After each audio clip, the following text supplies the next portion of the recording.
it's Al Angelo from A Plus Racing, bringing you a video on how to get your car up where the front where the trophies are at. Hey, I got a guy on Facebook send me a couple messages, and I've heard it before, that said, how do you break in the new motor? We followed your video on how to build a pro motor step by step. What do I do after I get the thing done? Hey, that's a really good question. So I'm going to give you the answer here because you subscribe to my channel, and thanks for bringing up the comment. All right, so here's what I do.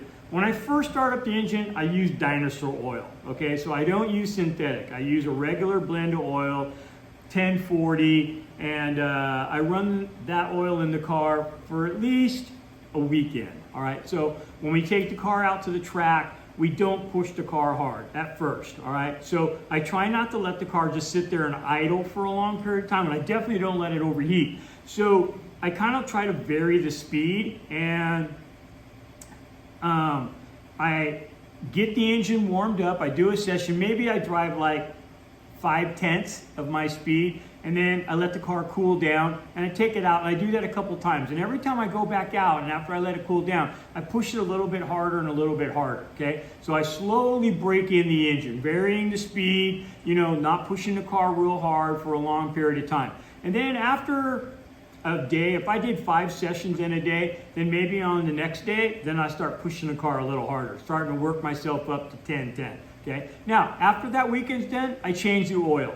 At that time, excuse me, at that time, then I'll switch to a synthetic oil, all right? Same thing, 1040, and I switch to synthetic. Now, when I'm using regular dinosaur oil, where do I buy it from? I gotta tell you, I learned a long time ago that engine oil is certified by the Automotive Society of Engineering, and on the oil bucket itself, it'll have a little tag on it that says SAE, and it'll say this is certified 10W40. So I look on there for the grade, and right now on the grade that we're seeing, you're gonna kind of see, it looks like this, and it'll say SAE 10-40, and then it might say over here SN plus. That's the grade, okay? So long as the oil says SN or SM plus, that's the highest quality oil you can buy right now. I don't care who's on the front of the cover. I don't care if some expensive company that has a big oil refinery sells the 5 quarts for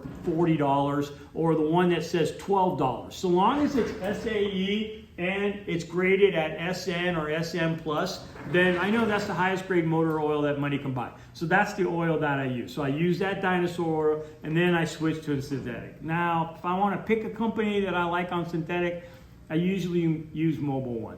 And then where I buy my oil is that sometimes Napa puts the oil on sale at half price. I buy cases of it at that time, or I just go down to Walmart and I walk down the aisle and I look to see what the cheapest oil is, and then I go in there and I find the cheapest oil. I look over the back, and so long as it's SAE certified and it says SN or SN plus is the grade, then I know I'm buying the highest quality oil money can buy, and that's where I buy my oil. I try to use Wix filters. Wix filters are a little longer, and I like a Wix filter, so I usually use Wix filter. So first weekend, I'm just breaking in the engine. Sunday, I'm starting to push the car. I come back the next time, I'm really gonna lay it down. Now, another way that I do it sometimes, I build a fresh engine, and then I take it down to the dyno people, and I have them dyno to it, and they'll ask me, is the engine broke in or not broke in?